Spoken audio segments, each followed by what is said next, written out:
first saw the Elastico move, it was performed by Ronaldinho actually, but the creator was Rivellino back in the 1970s. It just kind of sums up what Brazilian football is all about. Really. Not only is it functional and it gets you away from people, but it's such a difficult skill to execute as well, and trying to do it at full pace. Ronaldinho made it famous in the past like 10 years. Flicks it with one foot and then flicks it again back. Oh, wow. I thought Elastico was when the elastic went on your pants.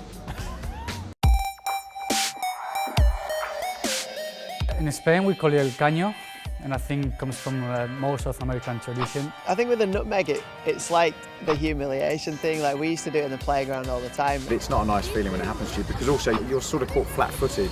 So if somebody nutmegs you, you've very little chance of recovering. So you know, that just adds to the humiliation.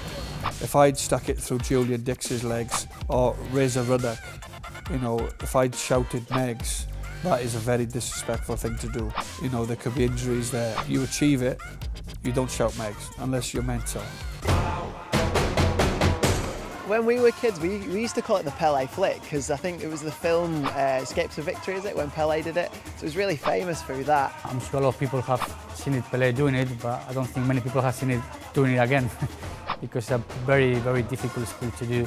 And we just used to do it in the playground, but JJ Okocha did it probably in the last 5-6 years. You'd watch him Bolton games just to see him pull out a trick. You don't expect those moves, because that's more of like a freestyle move, you know, to flick the ball in the air. And it's popular, but to do that in a Premier League game or a World Cup like that is it's impressive.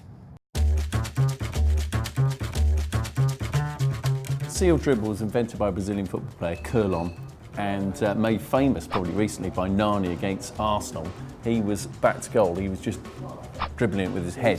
That's freestyle in a game done properly, because the ball's on your head, and everyone says, oh, you put the ball on your head and run, but like Curlon actually did it in a match and proved it works. So it's balance, speed, coordination, and you can't really see that much because you're looking up as well. So to do that in a game is brilliant. It's ridiculous, really. If someone was dribbling with their head, you'd be tempted to nut them. If someone's dribbling with their head, I'd call them an ambulance. I think with the runaround move, it's that change of pace, and I always used to see Giggs do it all the time. I think nowadays, like players like Antonio Valencia, because they're so fast, and if you're up against him, he's literally going to knock it one side, and the change of pace is that does it. First runaround has to be Bergkamp, where he flicked it around the Newcastle defender before putting it in. Absolute genius, from a genius player. The hard thing is getting the timing right, and once you get that, it's more of a winger's move. It's like a step over in a way.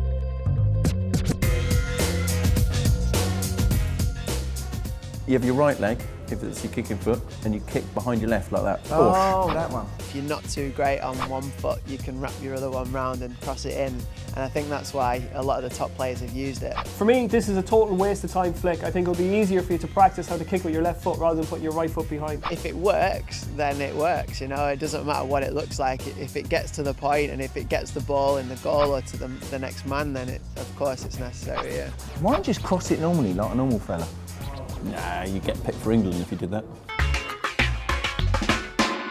If I was to characterise Zinedine Zidane, it would be about elegance and skill, but also functionality. And I think that this Marseille turn kind of encapsulates all of that.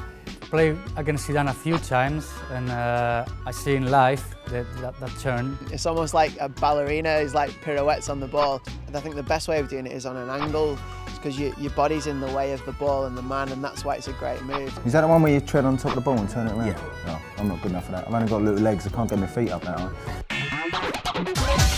The first time I saw a bicycle kick was Trevor Sinclair, actually, when I was younger, and he did that, and it was like probably one of the best goals I've ever seen. I wouldn't try that one in a match, just in case I embarrass myself. I scored a good overhead kick for Celtic against Dundee at Celtic Park. I don't know where it come from.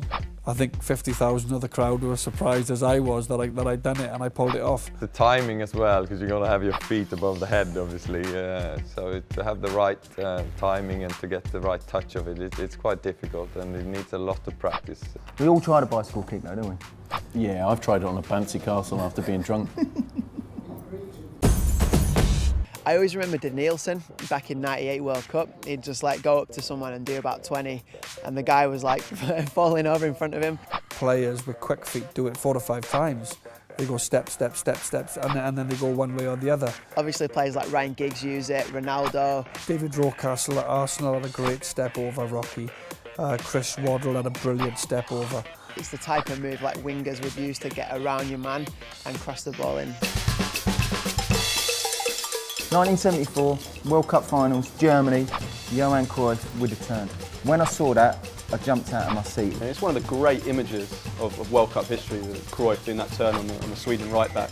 Cruyff was a genius, and by doing it behind your other leg, what allows you to get the ball in a position where you're already directed to the, well, obviously to the goal or to the line where you're facing. So it's pretty quick and very practical.